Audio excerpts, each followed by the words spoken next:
I've been a cyclist for a long time. Had never heard the story about the Iron Riders.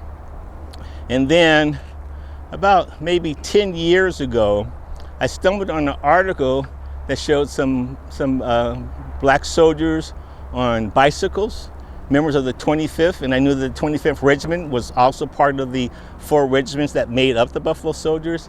And I go, what's this about Buffalo Soldiers on bicycles? I never heard this story before.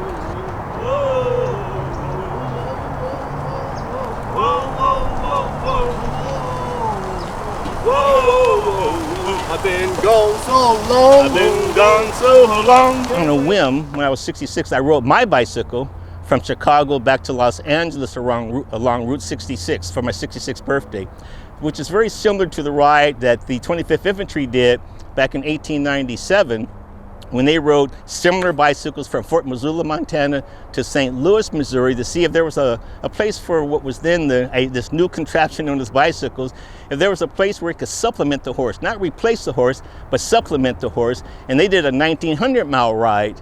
I was kind of moved to, well, wait a minute, I ride a bicycle, they rode bicycles. You know, I could tell their story because I thought it was a very interesting story. And then I started looking for the gear and put this all together, and here we are today, representing the Iron Riders.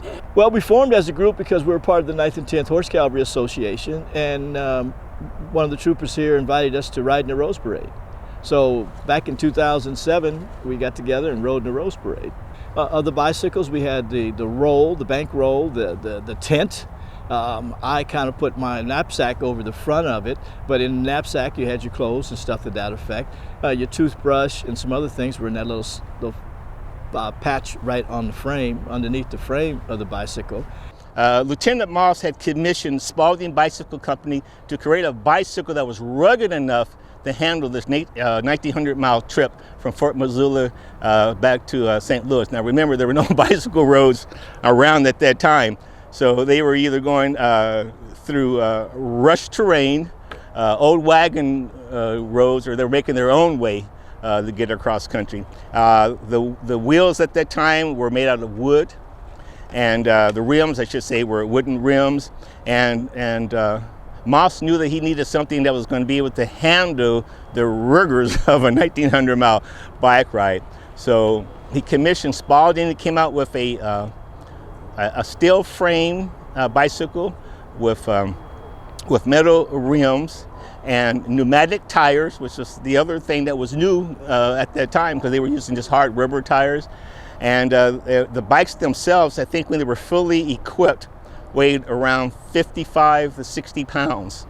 Not a very easy thing to ride on or maneuver, but these men, they went through tremendous training, a couple of years worth, as a matter of fact, before they actually did the ride to St. Louis. And the bikes held up. Of the 23 riders that went, 20 of them were men, one officer, one surgeon or doctor, and one gentleman was a youngster at the University of Montana in Missoula that was he wound up being the scribe. He got a job with the newspaper, and he covered it. So he wrote stories every day. It's just our history, and there's so much of it that hasn't been told. And when you do things like this, you get a chance to engage and tell people about history they didn't know about. And they can get engaged too. They went further, faster, much more quieter, and less expensive than it would cost for the same amount of men on horseback to make that same trip. But the bicycle experiment that was performed at that time, it was considered the greatest cycling experiment ever undertaken by men in the military, and of course, that experiment was performed by the Buffalo Soldiers.